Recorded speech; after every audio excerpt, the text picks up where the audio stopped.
大家好，歡迎收聽黃法靈玄學觀。咁近日咧就喺網上咧有一啲影片咧，就關於一啲中年人又好、長者又好啲情緒問題喺度大吵大鬧。咁仲當中有一位咧就係廉署前首席調查官嚟嘅。咁片中就見到佢同兩位男乘客咧就發生爭執。咁好在就冇打交嘅嚇。另外咧就有間快餐店咧就出現好似關於爭位事件嚟嘅，就發生打鬥啦，真係打起上嚟啦呢個。其實咧每日咧都有類似呢啲事情發生，尤其是而家呢個社會咧，充斥住一啲負面情緒比較多啦，係嘛？而且就社會上亦都好多人與人之間嘅爭執事件咧，咁其實就日日都有㗎啦，咁但係當中可能有好多因素導致好多人情緒出現壓力嘅，咁情緒壓力，甚至乎佢本身嘅壓力好大，借啲意咁要傾到佢嘅情緒啦，發泄出嚟。但係其實睇翻啲事咧，好多嘢咧都係因一啲雞毛蒜皮嘅小事譬如可能我講説話大聲啲，咁人哋話俾你聽，叫你細聲啲，咁咪細聲啲咯，咁你使乜要反駁人啊？好似唔覺意撞到揩到嘅，咁咪講聲 sorry 咯，其實可以化解。咁尤其是你長者更唔應該咁暴躁啦，係嘛？尤其是去到呢個年紀，乜嘢都應該要化啦，係咪？正所謂睇嘢要睇得化啊嘛。好似我哋八字學有句説話，合而不化就係咁解。即係任何嘢即係睇化啲喂。少少一啲小問題嘅撒個冧，其實就已經可以解決到除非人哋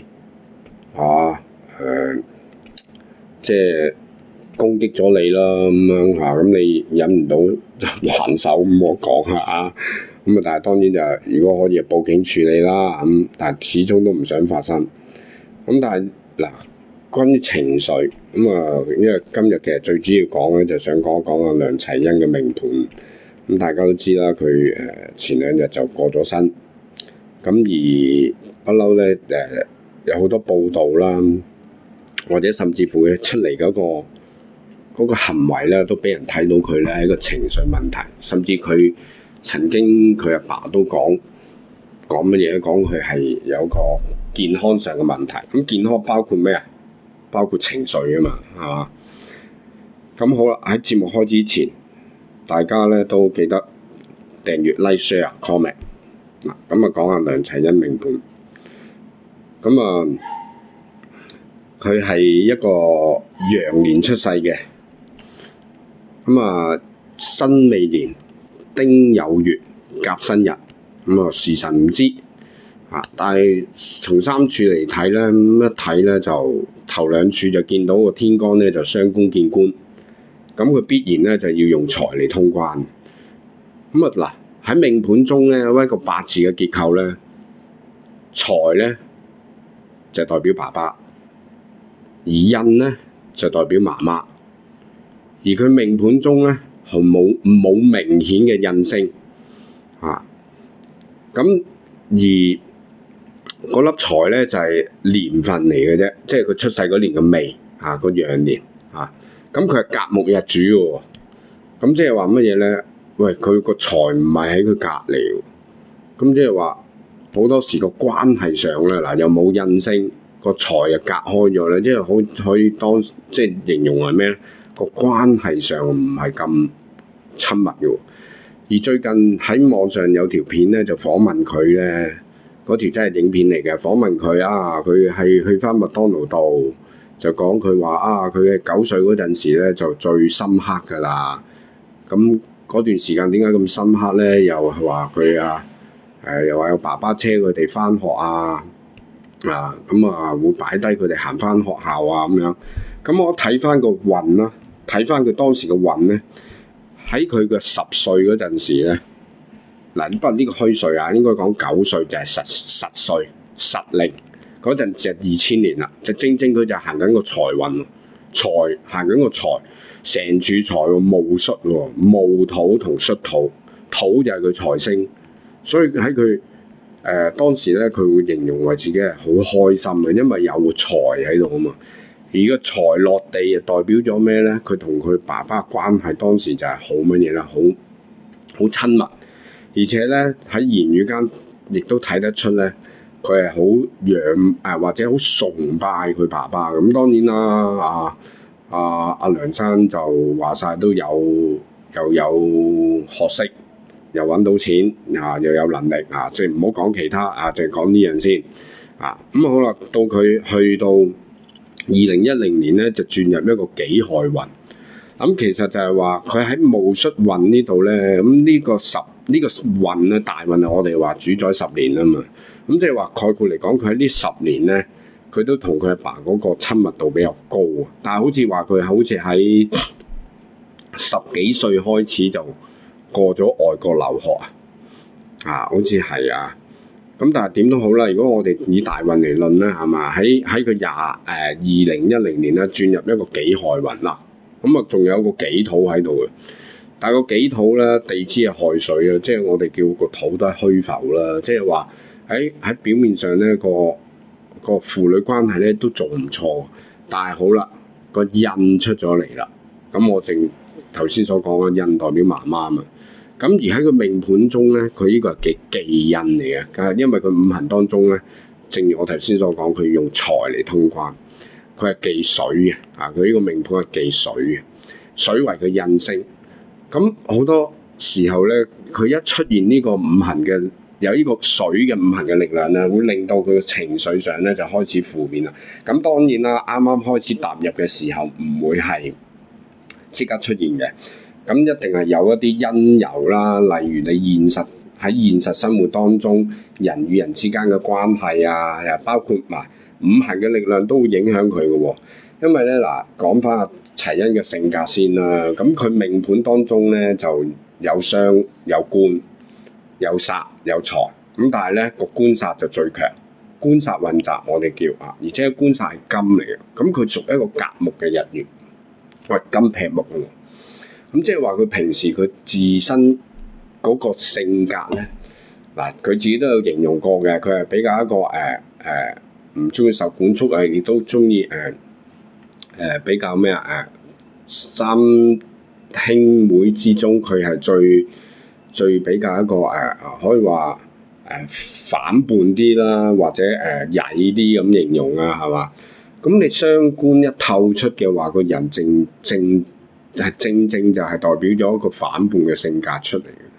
咁又咁講啦，後生嘅邊個唔反叛啦？只不過程度有幾深解啫。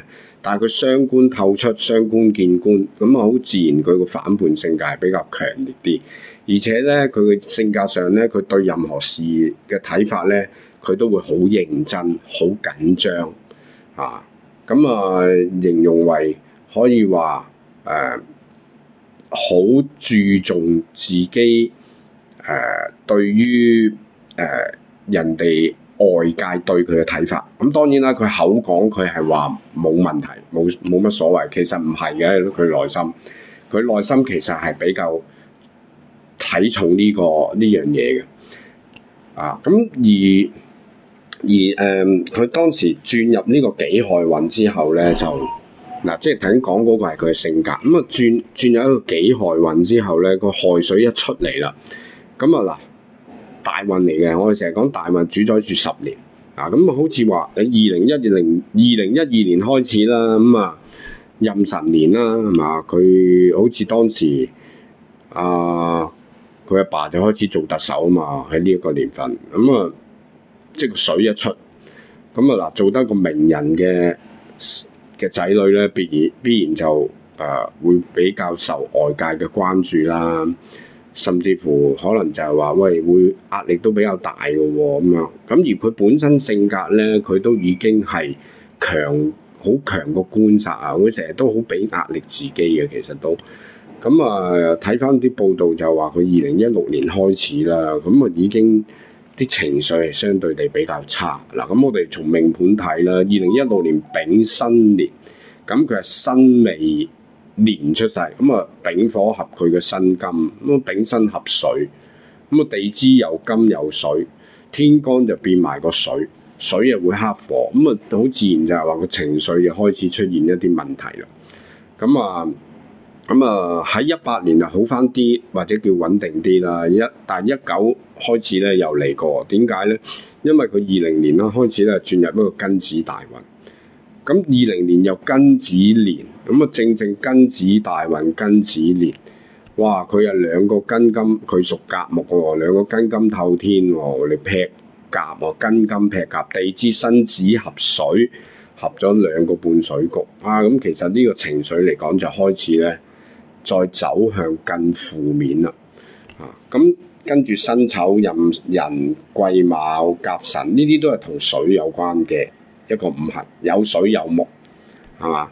有水又有木，而且嗰個木旺又同佢金木交戰嚇，咁即係話佢其實好多時咧內心咧都幾掙扎，同埋好容易一種矛盾嘅一種忐忑嘅心情咧會出現，尤其是個子水對佢嚟講咧就更加負面，甚至乎有講過就係話佢住院留醫啦，係嘛？好似話2個月啊，係嘛？情緒開始出問題啦，咁啊所以要住院啦，精神壓力大啦。咁我會睇佢啦，喺呢段時間佢咪開始會食一啲精神科藥物咯。咁你有情緒病嘅人係好正路啊，咁但係正就係話個子水就係代表呢樣嘢。咁再嚟就係話佢亦都有喺網上好似唔知 IG 定咩鋪過出嚟啊，話出唔到街啊，或者好似話嗌求救咁啊，困住咗咁啊。嗱，佢呢種命格嘅人咧，其實如果佢越被困住啊，簡單啲，如果佢喺一個越靜嘅環境咧，反而對佢就越唔理想。而佢應該咧，嗱，因為佢火透天啊，火佢傷官啦，佢應該去一啲比較熱鬧啊，同埋一啲令佢可以啟發靈感嘅環境咧，對佢嚟講咧，反而係有益嘅嚇。因為呢個就我哋捉翻佢個喜用神咁樣去睇啊，所以佢更加唔應該靜嘅，一靜咧佢就會亂諗嘢嚇，越亂諗嘢，因為佢都曾經有報道過話佢曾經有諗過自殺啊，甚至乎如果我住個地方係幾多樓嘅話咧，分鐘就跳咗落去啊，咁等等呢啲咁嘅負面情緒，甚至乎有戒手啊，好似有戒手呢個報導出現過。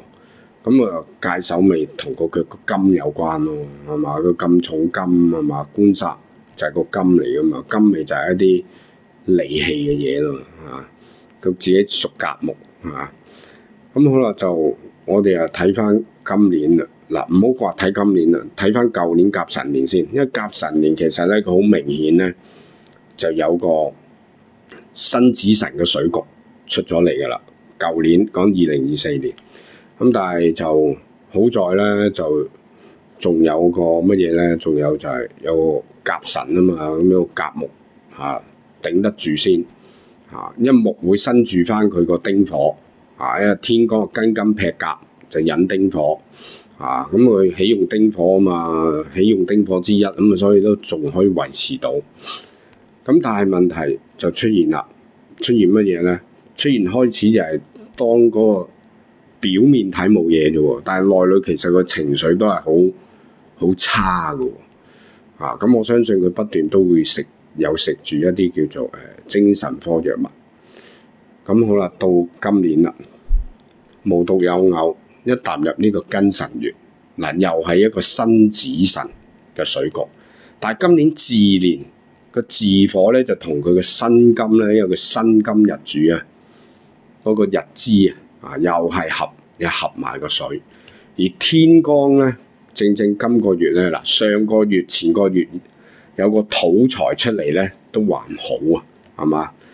咁但係今個月咧喺流月上啦，就庚辰啊嘛，個辰土合埋變埋申子辰，庚金又透天，庚金係佢煞，咁已經庚子大運啦，2粒庚金就劈一個甲木嘅日元，所謂嘅庚金劈甲啦，係嘛？呢個唔係一個庚金喎，就唔同舊年有一個庚金劈一個甲木嚟新嘅丁火，佢直頭係2個根金透咗出嚟喎，係嘛？月字連個月木都俾個月根合埋喎，即係簡單啲就官殺克身太過強啊，係嘛？咁仲要成地支係水咧，佢連一粒喜神嘅土都冇啊，連個火出咗嚟都變埋個水啊，咁所以形成到佢咧嗰個情緒會更差。咁至於就係話佢阿爸公佈話佢經調查後排除咗自殺啊其他嘢嗰啲啦，咁佢咁講啦，咁啊，但係而家都好多網民或者好多 KOL 都拍咗啲片啊，有一個疑問啦，係嘛？咁同埋話報道嘅時候發現佢係喺地下噶嘛，咁但係咧就佢阿爸就講到又喺張床喎，咁又呢度又係疑問喎。咁其實咧，如果講死因，當然喺呢個現實世界就係話要驗啦，係嘛？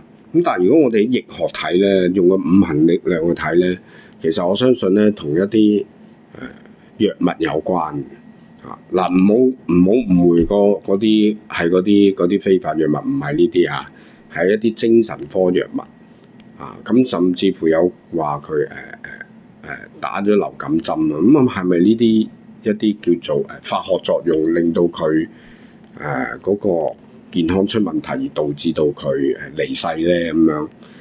咁呢個就當然要醫學去檢測啦，係嘛？咁但係呢啲我哋從玄學角度，我哋可以咁樣去理解啊。所以點解一個人咧情緒如果得唔到發泄咧？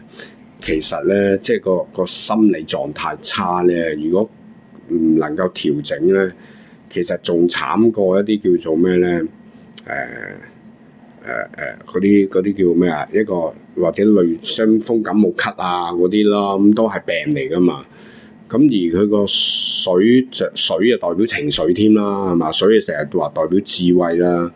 咁所以咧，你如果佢呢啲得唔到個抒發、舒緩，去令到佢即係再成日韞住咧，即係嗱，以後萬一某一個人有呢種類似種格局，都要記住，一定要寧願去熱鬧啲嘅地方、光猛啲嘅地方，個人先開心啲。如果反而韞住佢咧，就反而係仲差。不論點都好啦，人就已經走咗啦。咁喺呢度我都祝阿梁齊恩一路好走，離苦得樂，安息啊！希望早登極樂啊，就安心上路啊！因為其實當晚收到呢個消息都係即係覺得都幾震驚啊！一個咁靚女又咁有能力啊，話晒又讀到書啊，又有自己嘅理想啊，但係奈何就生命就令到佢實現唔到啦。咁一個人生好短暫啊，咁所以咧就都希望佢亦安息去行自己條路啦。咁今日咧就講到呢度啦。咁如果你有啲大家聽完有啲乜嘢睇法嘅，不妨留言。係咁多啦，拜拜。